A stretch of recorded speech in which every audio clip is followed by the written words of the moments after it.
Olá, amigos, domingo, dia 25 de agosto, chegamos aí na leitura 1063, hashtag 1063 dias consecutivos, transmitindo para você a cada dia uma porção da palavra de Deus, uma porção de sabedoria, a palavra que nos norteia, né, que dá norte para as nossas vidas, em todas as áreas, tanto ela no nosso trabalho, como nossa vida familiar, né? Ensino aí de pais para filhos, filhos para pais, cônjuges, né?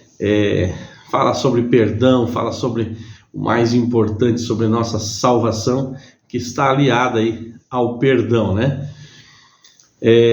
O título que nós estamos estudando nesse terceiro trimestre do ano é sobre o Evangelho de Marcos, e o título de hoje, na lição 9 de domingo, Entrada Triunfal. Leitura aí de Marcos, capítulo 11, do verso 1 ao verso 11, e Zacarias, capítulo 9, versos 9 e verso 10. O que aconteceu com Jesus? Metade do relato, e aqui o próprio autor responde no texto, né? Metade do relato trata de Jesus enviando 2 discípulos a uma aldeia próxima para buscar um jumentinho a fim de que ele montasse ao entrar em Jerusalém. Por que tantos versos são dedicados a essa história?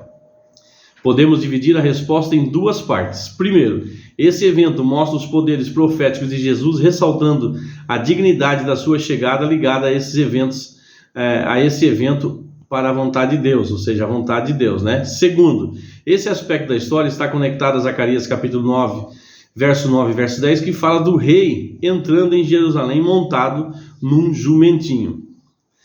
Veja que não dá para nós eliminarmos o Antigo Testamento, né? São separados aí em 2 fases, né?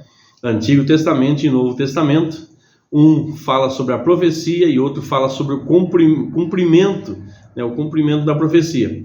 Então nós não podemos, hoje só usamos o Novo Testamento. Não. A Bíblia é um só, é uma coisa só. É Bíblia, né? Separados em 2 partes. Antigo Testamento, Novo Testamento. Profecias e seus cumprimentos. Então a Bíblia é uma coisa só. Nós precisamos usar as 2 partes da Bíblia que formam, né, um livro só. Isso remete à entrada de Salomão em Jerusalém montado em uma mula, de 1 Reis capítulo 1, verso 32 ao verso 48, quando Adonias tentou usurpar o trono e Davi ordenou que Salomão fosse imediatamente coroado. 500 anos antes do nascimento de Cristo, o profeta Zacarias predisse a vinda do rei. Agora essa profecia se cumpriria, que eu acabei de falar, né? Profecia e cumprimento. Aquele que por tanto tempo havia recusado honras reais e estava indo a Jerusalém como o prometido herdeiro do trono de Davi. Jerusalém está localizada em uma região montanhosa a altitude de 740 metros. Na época de Jesus, a sua população talvez fosse de 40 a 50 mil habitantes, mas esse número aumentava na Páscoa. A cidade cobria apenas cerca de, olha isso aqui, a cidade, né, com 40 ou 50 mil habitantes, mas na Páscoa isso aqui mudava, né, aumentava bastante. A cidade cobria apenas cerca de 1 km². Veja como a cidade era pequena, 1 km², enquanto o monte, né, do templo cobria cerca de 150 metros quadrados. Veja só, o templo, 150 metros quadrados numa cidade de 1.000 metros quadrados. Então significa que só o templo cobria aí 15% da cidade. Olha a dimensão. Um belo complexo do templo dominava a cidade, com toda certeza, né? Jesus veio do leste e desceu o Monte das Oliveiras, talvez entrando pela Porta Dourada do Monte do Templo, que hoje, né, atualmente está fechada com tijolos. Muitos ficaram em comoção, notando a relevância da sua ação.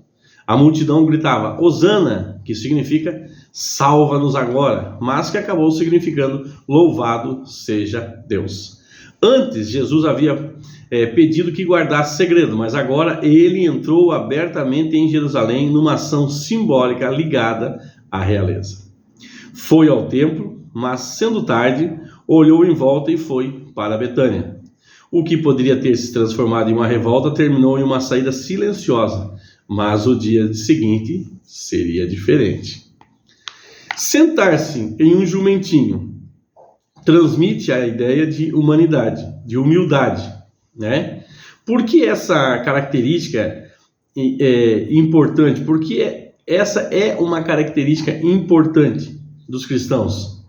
Diante da cruz, do que devemos nos orgulhar? Amados, porque ser cristão significa sermos pequenos cristos, né?